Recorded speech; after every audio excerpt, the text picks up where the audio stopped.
Hello everyone, I am Priyanka Gaur. Welcome back to my channel learning with pace.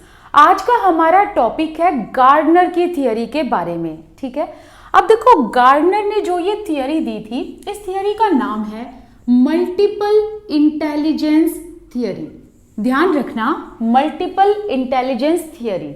ठीक है, अब इन्होंने ना पहले तो क्या करा था, इस थियरी को जब डेवलप किया था वो था ईयर 1983। तो उस टाइम पर इन्होंने 7 मेंटल एबिलिटी दी थी। इसको छोड़ दो अभी, ठीक है, ये इन्होंने लास्ट में ऐड की थी, लास्ट में इन्होंने ये ऐड की थी। लेकिन पहले इन्होंने ये 7 जो मेंटल एबिलिटी हैं वो दी थी कब? 1983 में 7। फिर इन्होंने बाद में 8th को भी इंक्लूड करा एंड उसका नाम दिया नेचुरलिस्ट। तो 8th को इन्होंने इंक्लूड किया था 1988 में। ठीक है, इसके अलावा आपने ये ध्यान रखना है, इनको मैं अभी पढ़ाऊंगी बट ये ध्यान रखना कि गार्डनर ने ये कहा कि ये सारी की सारी जो इंटेलिजेंस होती है, जो एबिलिटीज हैं हमारी, ये सेपरेटेड है एक दूसरे से, या ये कह लो कि ये डिपेंडेंट नहीं है, नॉट डिपेंडेंट। एंड इसी चीज को लेकर क्रिटिक्स ने इनको क्रिटिसाइज कर दिया। ठीक है भाई, तो क्रिटिक्स ने ये कहा कि बात ऐसी है कि जो ये एबिलिटीज गार्डनर ने दी हैं और ये कहा है कि ये इंडिपेंडेंट है, एक दूसरे से इनका कोई कोरिलेशन नहीं है। तो क्रिटिक्स ने सबसे पहले यही बात बोली कि इन सब का कोरिलेशन है, ये एक दूसरे से अलग नहीं है। तो ये तो हुई एक बेसिक चीज जहां से क्वेश्चन आ सकते थे। ठीक है, अब इनकी बात करते हैं। सबसे पहले लिंग्विस्टिक। लिंग्विस्टिक का मतलब क्या होता है? लैंग्वेज। तो इन्होंने कहा कि लिंग्विस्टिक एबिलिटी का मतलब वो लोग जिनको ये पता है कि लैंग्वेज को एक्यूरेटली कैसे यूज करना है, those people who knows the function of the language. ठीक है, function of the language, language के फंक्शन जिसको पता हो। इसके अलावा लैंग्वेज को किसी सर्टेन गोल को अकम्प्लिश करने के लिए यूज करना, तो ऐसे लोगों के अंदर लिंग्विस्टिक एबिलिटी होती है। अब कौन कौन लोग इसमें आ जाएंगे? जैसे कि वकील हो गए, लॉयर जो हो गए, इसके अलावा राइटर हो गए, पोइट हो गए, ठीक है, फिलोसोफर हो गए, तो वो लोग लिंग्विस्टिक में आ जाएंगे। नेक्स्ट है म्यूजिकल।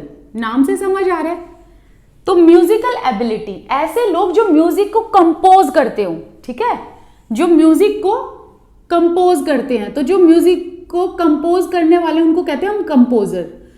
तो इसके अलावा म्यूजिक, जैसे कि कैलाश खेर जिनका नाम है, AR रहमान जिनका बहुत नाम है ना, तो ऐसे लोग जो म्यूजिक कंपोज करते हैं और बहुत अच्छा गाते भी हैं। इसके अलावा जिसको म्यूजिक के टोन की, म्यूजिक में जो एक्सप्रेशन है, इसके अलावा म्यूजिक में जो रिदम है, म्यूजिक में जो नोट्स होते हैं, उन सब की नॉलेज जिसे होती है वो इसमें आते हैं। मतलब जिनमें उनमें जो म्यूजिकल एबिलिटी होती है बहुत अच्छी, लाइक एक अबंडेंट मात्रा में कह सकते हो आप। ठीक है, तो एक्सीलेंस लेवल पर होती है।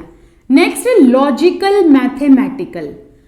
तो ऐसे लोग जो होते हैं जिनके अंदर लॉजिकल मैथमेटिकल एबिलिटी अच्छी होती है, अच्छे लेवल की होती है, तो ये लोग साइंटिफिक रीजन देते हैं हर चीज के पीछे। तो साइंटिस्ट जो होते हैं वो इसमें आ जाएंगे, इन्वेंटर्स लोग इसमें आ जाएंगे। इसके अलावा ये लोग लॉजिक से बात करते हैं, इनका माइंड बहुत कैलकुलेटिव होता है। ठीक है, तोलना मोलना ये सब आता है इनको। नेक्स्ट है स्पेशल। जैसा कि मैंने बताया, ये लोग जो होते हैं ना, ये स्पेस के साथ बहुत अच्छा खेलते हैं। स्पेस के साथ खेलने का मतलब, मैंने इंटेलिजेंस में आप देखो कि ये वर्ड 3 से 4 बार रिपीट हुआ है, शायद आपको अभी तक याद भी हो गया होगा। स्पेशल का मतलब होता है जो स्पेस के साथ खेलते हैं। स्पेस के साथ मतलब खाली स्पेस दिखा, एकदम से माइंड मैप कर लिया कि यहाँ ये, यहाँ वो, यहाँ वे, यहाँ इतने रूम बन जाएंगे, यहाँ इतने टॉयलेट बन सकते हैं, यहाँ पर ये ऐसा हॉल बन जाएगा, यहाँ पर ये वाला हॉल बन जाएगा, यहाँ पर लॉबी निकाल देंगे हम, ये सब चीजें। ठीक है, तो जो आर्किटेक्ट लोग होते हैं उनमें ये एबिलिटी होती है। इसके अलावा जो आर्टिस्ट होते हैं ना, उनके अंदर भी ये एबिलिटी होती है, स्पेशल एबिलिटी। जो आर्टिस्ट होते हैं, इसके अलावा जो डिजाइनर होते हैं वो लोग भी इसी में आते हैं, ठीक है। अच्छा, एक चीज ध्यान रखना, आप ऐसा मत सोचना कि हम आपको सिर्फ ये याद करने हैं, इसके अंदर का आपको याद होना चाहिए कि कौन कौन लोग किस किस में आएंगे। पता है क्यों? क्योंकि कई बार एग्जामिनर ऐसे पूछ सकता है, एक डिजाइनर है, बहुत अच्छे से डिजाइन करता है, तो बताओ उसके अंदर कौन सी एबिलिटी है, तो आप लिख के आना स्पेशल एबिलिटी, इस पर टिक कर देना, ठीक है। नेक्स्ट है बॉडीली काइनेस्थेटिक। तो बॉडीली काइनेस्थेटिक मतलब बॉडी मूवमेंट से रिलेटेड हो गया। किससे रिलेटेड हो गया? आपके बॉडी पार्ट से रिलेटेड हो गया या बॉडी मूवमेंट से रिलेटेड हो गया। तो इसमें ना बॉडीली काइनेस्थेटिक में दो तरीके से स्किल्स को यूज किया जाता है, या तो होल बॉडी का यूज किया जाएगा या पार्ट्स का, ठीक है। तो या तो होल बॉडी, सारी की सारी बॉडी का यूज करना, या फिर बॉडी के कुछ पार्ट्स का यूज करना, जैसे हैंड मूवमेंट हो गया, लेग मूवमेंट हो गया। अब जैसे कि इसमें आ जाएंगे डांसर, इसके अलावा जो पेंटिंग वगैरह करते हैं ना, वो लोग भी किस में आ जाएंगे? बॉडीली काइनेस्थेटिक में। तो देखो, जो डांसर लोग हैं वो अपनी होल बॉडी का यूज करते हैं। जब डांस करते हैं वो locking, popping and Hollywood, Bollywood जो भी वो डांस करते हैं, तो उसमें क्या होता है, वो पूरी बॉडी का यूज करते हैं, राइट। बट वेयर एज अगर हम पार्ट्स की बात करें, तो जैसे जो पेंटर हो गए, तो जब वो पेंटिंग करते हैं, क्या वो नाच नाच के पेंटिंग करते हैं? नहीं ना, वो अपने हाथ का यूज करते हैं, बस उनके हाथों की कला होती है। कहते हैं ना कि हाथ, इसके हाथ में बहुत हुनर है, इसके हाथ में बहुत कला है। तो वो जो पेंटर हो गई, तो पेंटर क्या करते हैं? कुछ पार्ट्स का यूज करते हैं, जैसे कि अपने हाथ का, ठीक है, पेंटिंग करने में, ओके। इसके अलावा इंटरपर्सनल, देखो सबसे ज्यादा बच्चे ना, चाहे इनको कितना भी पढ़ा लो, फिर भी कंफ्यूज होते हैं इंटर एंड इंट्रा में। अच्छा सॉरी, मैंने यहाँ इंट्रा लिखा है, तो यहाँ इंटर है। इंटर एंड इंट्रा में सबसे ज्यादा कंफ्यूज होते हैं, ठीक है। तो ये आखिरी बार मैं बताऊंगी, क्योंकि आखिरी बार ऐसे बताऊंगी कि आपको समझ में आ जाएगा, ठीक है। तो इंट्रापर्सनल देखो पहले, इंट्रा ऐसे सोचो कि हाँ हमारी तरफ, तो कहने का मतलब है कि हमारा खुद का, तो हमारा जो खुद का अंडरस्टैंडिंग, खुद को लेकर, ठीक है, या वन सेल्फ लिखेंगे, बेस्ट है वन सेल्फ, खुद की अंडरस्टैंडिंग। एंड इसके अलावा एक और चीज हम कह सकते हैं, खुद के फियर जानना,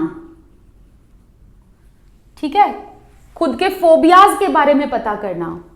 खुद बेसिकली पता है क्या इंट्रापर्सनल में होगा कि आप अपने आप को कितना जानते हो। अब अपने आप में क्या क्या जानोगे आप खुद को जानोगे एज अ होल, आपके फियर, आपका मोटिवेशन, आपका इंटरेस्ट, इसके अलावा आपका इंटरेस्ट हो गया, आपका फियर हो गया, आपका मोटिवेशन हो गया, इसके अलावा अपने बारे में सारी चीजें जानना, ठीक है। तो वो चीजें आ जाएंगी इसमें। इंटरपर्सनल में क्या होता है, जब आप दूसरे के बारे में जानते हो, ठीक है। अदर, इंटरपर्सनल का मतलब है जब आप दूसरे के बारे में जानते हो। तो यहां पर ना याद रखने का एक तरीका है, आपने इंटरकास्ट मैरिज सुना है, तो इंटरकास्ट मैरिज जो होती है वो दूसरी कास्ट में होती है। जैसे कि एक ब्राह्मण की लड़की या लड़का है तो उसकी शादी दूसरे कास्ट में हो जाए, या एक अलग कास्ट का लड़का है, राजपूत है तो यादव में हो जाए, यादव है तो राजपूत में हो जाए। समझ रहे हो मेरी बात? तो कहने का मतलब है कि अलग अलग कास्ट में आपकी शादी होती है, तो उसे क्या कहते हैं हम? इंटरकास्ट। तो अलग अलग दूसरी कास्ट में शादी हो रही है तो हम कह रहे हैं इंटरकास्ट। इंटर मतलब दूसरी कास्ट में, दूसरी, तो वही इंटरपर्सनल मतलब दूसरों का। आई बात समझ में? तो वहां से रिलेट करो इसको। तो इंटरपर्सनल का मतलब होता है कि आप दूसरों के बारे में कितना जानते हैं, ओके, आप दूसरों से कितना एम्पैथाइज करते हैं। तो जैसे कि जो हमारे सोशल वर्कर होते हैं, जो एनजीओ चलाते हैं, वो लोग इनमें आते हैं। इसके अलावा एक और चीज है, जो टीचर होते हैं वो तो इसमें आते ही हैं। अच्छा, ये मोस्ट इंपॉर्टेंट क्वेश्चन बन जाता है कई बार ना, एग्जामिनर यही क्वेश्चन पूछ लेता है कि टीचर में कौन सी स्किल होनी चाहिए? इंटरपर्सनल, ठीक है। जब तक आप बच्चों को नहीं समझोगे ना तो आप एक अच्छे टीचर नहीं बन सकते। इसके अलावा जो पॉलिटिक्स में है, जितने भी लोग पॉलिटिक्स में हैं, चाहे वो, देखो हम ये नहीं कह रहे कि वो कैसे हैं कैसे नहीं है, बट एक अच्छा पॉलिटिक्स बनने के लिए, एक अच्छा पॉलिटिशियन बनने के लिए, एक अच्छा राजनेता बनने के लिए आपके पास ये वाली स्किल होनी जरूरी है। आपको पता होगा ना कि अगर आप इसमें राजनीति में जाते हो तो आपकी एजुकेशनल क्वालिफिकेशन का कोई क्राइटेरिया नहीं है। पता है आपको रीजन क्या है? उसके पीछे रीजन ही यही है, एक लॉजिक दिया गया है कि एजुकेशनल क्वालिफिकेशन होना एक पॉलिटिशियन के मतलब एक हाईली एजुकेटेड होना एक पॉलिटिशियन के लिए उतना जरूरी नहीं है जितना उसके लिए जरूरी है इंटरपर्सनल स्किल्स। ठीक है, तो इसीलिए कहते हैं कि एक अच्छा पॉलिटिशियन होने के लिए उसके अंदर इंटरपर्सनल स्किल्स होनी चाहिए, ताकि वो अपने आसपास के लोगों को समझे, देश की जनता के लिए, देश की जो जनता उनकी भलाई के लिए काम करे, है ना। तो जब आप किसी की भलाई के लिए काम करोगे, जब आप एक जनता के लिए काम करोगे, तो आपके अंदर उनको लेकर एम्पैथाइज वाली फीलिंग होनी चाहिए, मोरालिटी ऑफ कोऑपरेशन होना चाहिए, राइट। तो इंटरपर्सनल स्किल्स ये कहलाता है कि आप दूसरों को कितना जानते हो, दूसरों के साथ कितना एम्पैथाइज करते हो। अब नेचुरलिस्ट इन्होंने लास्ट में जोड़ा था, तो नेचुरलिस्ट का मतलब क्या है? जो इंसान नेचर में डिस्टिंक्शन कर सके, एनिमल्स की पहचान हो जिसे, प्लांट्स की पहचान हो जिसे, नेचर की पहचान हो जिसे। इसका एक एग्जाम्पल है, डिस्कवरी पे जितनी भी चीजें आती हैं, तो जैसे कि मैन वर्सेस वाइल्ड, जो वो आदमी है, ठीक है, जो वो मैन वर्सेस वाइल्ड में एक मेन कैरेक्टर है ना, तो वो लोग कैसे हैं? वो नेचुरलिस्ट पीपल हैं जिनको नेचर की नॉलेज है, प्लांट्स की नॉलेज है, एनिमल्स की नॉलेज है ना। तो वो लोग आ गए नेचुरलिस्ट। तो ये तरह तरह की एबिलिटीज हैं एंड सब में अलग अलग एबिलिटी होती हैं। इसके अलावा ये एबिलिटीज अकॉर्डिंग टू गार्डनर एक दूसरे से कोरिलेटेड बिल्कुल नहीं है, इंडिपेंडेंट है।